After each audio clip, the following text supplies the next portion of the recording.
Hello. It's time to get acquainted with the mouse. I'll show you a cool feature for a deeper understanding of this reality. It's called the System Console. In the main menu, open the Window menu and select the Toggle System Console option. A separate window will appear on the screen. You can close it in the same way, through the Window menu, by selecting the Toggle System Console option. We can use this window to output information of interest to us, for checking values or script operations. Let's delete all the nodes from the previous lesson and experiment with printing information to the console. Add a keyboard block, switch it to started mode, and add a print block from the native section. Connect them. In the text field, let's type something like "Hello, World." Run the game. Arrange the windows on the screen so that you can see both of them. Click on the game window to make it active. The keyboard will only respond if the game window is active. Press the spacebar. Each time you press it, the console will display the "Hello World" string. Now let's talk about rotation. We've already figured out how to rotate an object toward another object. Now let's rotate the green one toward the mouse cursor. Let's build a rotation scheme again, but with some modifications. We need the Set Object Rotation block. Let's rotate our object with a left mouse button click. Add a keyboard block. Switch it to started mode and connect it to the rotation block. Now add the Look At block. Choose a positive y-axis. In the first slot, we need to pass the coordinates of our green object. Add a Get Object Location block and connect it to the From Location input. In the second slot, we need to provide the coordinates of our cursor. Add a Get Cursor Location block from the input section. We have two coordinates, x and y. We can't connect them directly to the blue channel.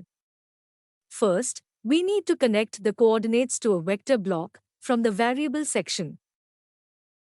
Connect x to x and y to y. In the Z field, we need to enter the same number as for the green object to ensure that our calculated coordinates are at the same height. It's time for disappointment.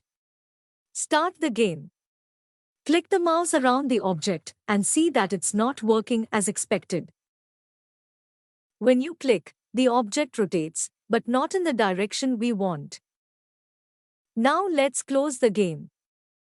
To rotate the green one to the upper right corner, we need the coordinates of that corner. For clarity, I'll move one of the targets there. Let's check the coordinates now. We know them precisely. In my case, they are 10, 10, 1. If I override these coordinates in the Look At block, the green one will turn exactly in that direction. Even if I remove the target from there. Let's check. Starting the game. Left click. The green one is looking right into the desired corner. Now let's find out what coordinates the mouse cursor provides when we place it in the same corner. Let's go back to our console output block and replace the keyboard block with the mouse left-click block. Now, a left click will trigger two processes, object rotation and console output. Instead of a meaningless greeting, let's output the cursor coordinates to the console. Connect our cursor to the rotation again. Copy it and connect it to the x-axis of the console. Now, when you left-click the mouse, the console will display the cursor's x-axis position. Start the game. Arrange both windows on the screen. Make the game window active. Click in different places on the scene and try to understand what's going on. Where do these large values come from?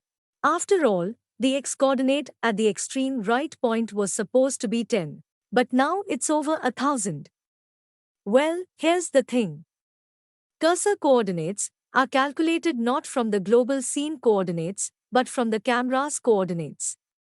Currently, our camera's resolution for the x-axis is 1080. So, if you place the cursor exactly at the left edge of the screen, x will be 0. And the right edge will be 1080.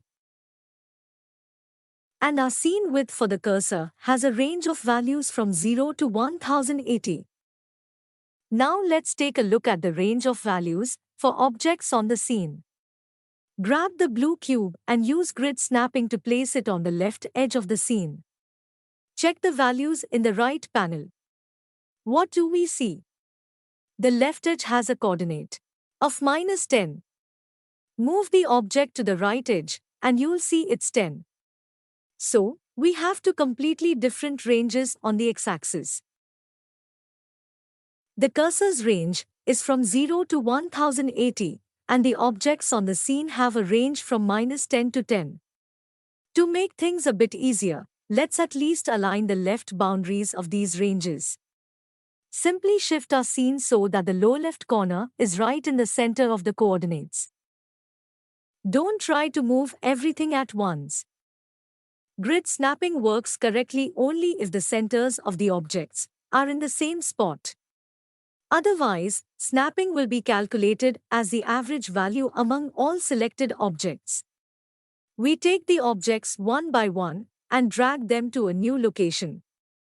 The most important thing is to position the floor and the camera correctly.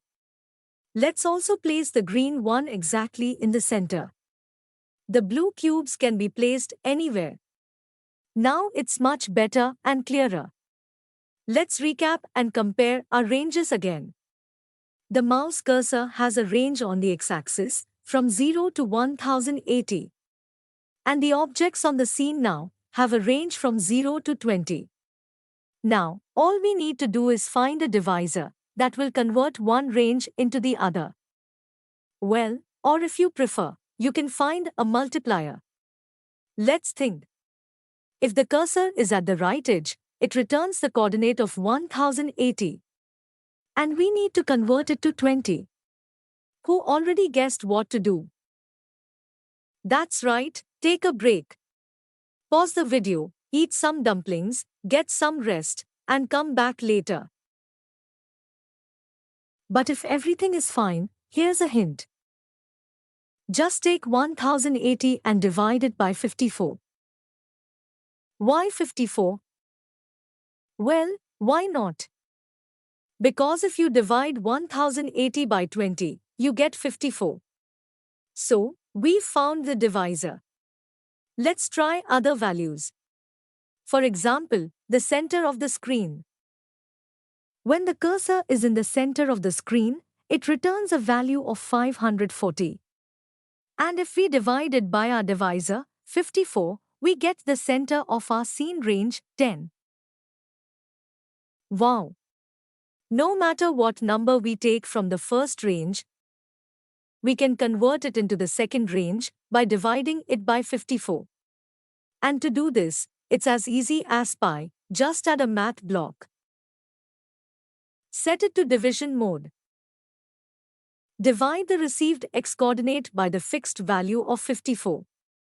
So, we've got the x-axis covered. Now, let's take a look at the y-axis. Think it's just as simple? Well, you're mistaken. Let's now output the y-coordinate of our cursor to the console and try to understand what's going on. Click on the screen and observe the values. Did you catch the quirk? The origin point for the y-axis is at the top of the screen. Positive y-axis values go from top to bottom. And now, we need to convert the range from 1080 to 0 to a range from 0 to 20. Whoever can solve this challenge on their own gets a gold ring in their nose and universal respect. Or watch and learn while I'm with you. So, let's start by doing the same thing we did with the x-axis. Simply divide the obtained value by 54. In the end, we just need to flip the resulting range. For example, if the cursor returns the maximum value of 1080, we divide it by 54 and get 20. But we should have 0 instead of 20. How to get 0 from 20? Just subtract 20. Let's check values in the middle. If we get 540, divide it by 54, and you'll get 10. And if we subtract 20, we'll have minus 10. All that's left is to fix the negative values. How to turn minus 10 into plus 10? By multiplying by minus 1, of course. So, we've got a formula, y divided by 54 minus 20 multiplied by minus 1. For clarity, let's check one more value. The first quarter of the cursor's range will return us 270. Divide it by 54, and you get 5. Subtract 20, and you get minus 15. Multiply by minus 1, and you get 15. A good solution. Add 3 math blocks.